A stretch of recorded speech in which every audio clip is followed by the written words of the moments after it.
What's up, everybody? Jordan Stewart here from Vover. Thanks so much for tapping into the Vover original show.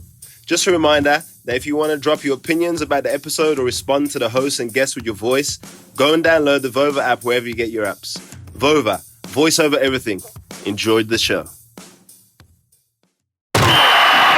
What's going on, everybody? Welcome to another episode of the Vover NFL Show. This is Drew from the Cover32 Show, and today we're going to be talking about DeShaun Watson. We just got a tweet from Sarah Barshop, retweeted by Adam Schefter. It says in a statement, the NFL says the league is still reviewing the serious allegations against DeShaun Watson, and at this time, there are no restrictions on Watson's participation in club activity. So, of course, he's reporting to camp so that he doesn't get the fine of $50,000 per day, which is extremely steep for anybody, regardless of whether you're an NFL quarterback or not. For me, I see this as nothing but a distraction for the Houston Texans. At this point, they have changed their stance completely. They were a hard pass on trading DeShaun Watson when this first all came to a head, and when he said he doesn't want to return to the team in general.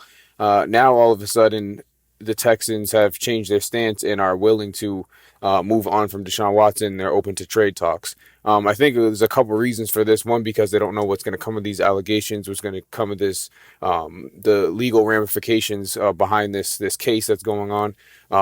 And also, they can ask for a lot for DeShaun Watson. Their team in general is pretty much in shambles. Even if they had DeShaun Watson, they're not going to be too successful in that division, in that conference. So I think that they're really just trying to move on and get whatever they can at the moment before any of these allegations or any of these legal matters grow, as we get closer to the season. Right now, he's eligible to play. He can do whatever he needs to do. So while he's in this state of, kind of anything can happen, this is the time to move on from him. So they can basically they're asking for high end, 3 first rounds and a couple players to compensate for DeShaun Watson, who's a, 25-year-old, if that's his age. He's a young star quarterback in the league. When he's healthy, when he's playing, he's easily a top 10 quarterback in the league. So there's a couple of teams that are already in on him. There's a couple of scenarios that could work. I know I was talking with Jordan, another co-host from Cover32. He's an Eagles fan. The Eagles are definitely in play for a DeShaun Watson move. Would include a couple first-round picks and Jalen Hurts, we're assuming. So there's definitely landing spots. There's definitely things the Texans can do.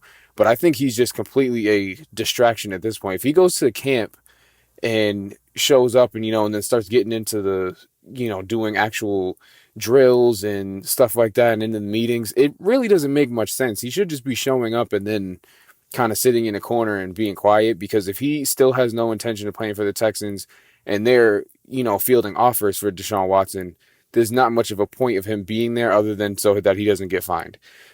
Just like Marshawn Lynch said, I'm here so I don't get fined, right? He's just there to be there so he can, follow the rules and the guidelines of the league. So I don't think he's going to play for the Texans, even if, he stays and they don't get a deal done this year. I still think he's gone and he's out of there.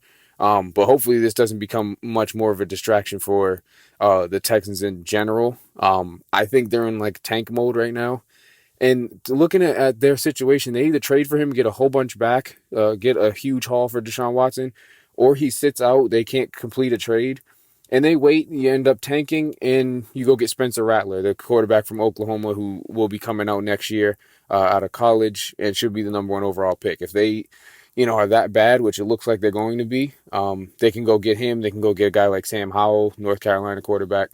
They have a lot of options. So hopefully DeShaun Watson just stays quiet and nothing comes of this, because the Texans, although they have been stupid in past years, letting go of J.J. Watt left, trading for David Johnson and letting DeAndre Hopkins go, they haven't been the smartest of organizations, but they can be very smart right here with DeShaun Watson. They have the opportunity to get out of this situation as long as he stays where he is right now and they get a deal done quick. That's probably the best bet for them. So that's it from Cover32 today for the Vover NFL Show. Guys, we thank you for listening. We will be back on Thursday for another episode of the Vover NFL Show. Follow us on YouTube at Cover32, Instagram at Cover32 Show, and follow our page on Vover Audio. Thanks, guys. We'll catch you guys on the next one.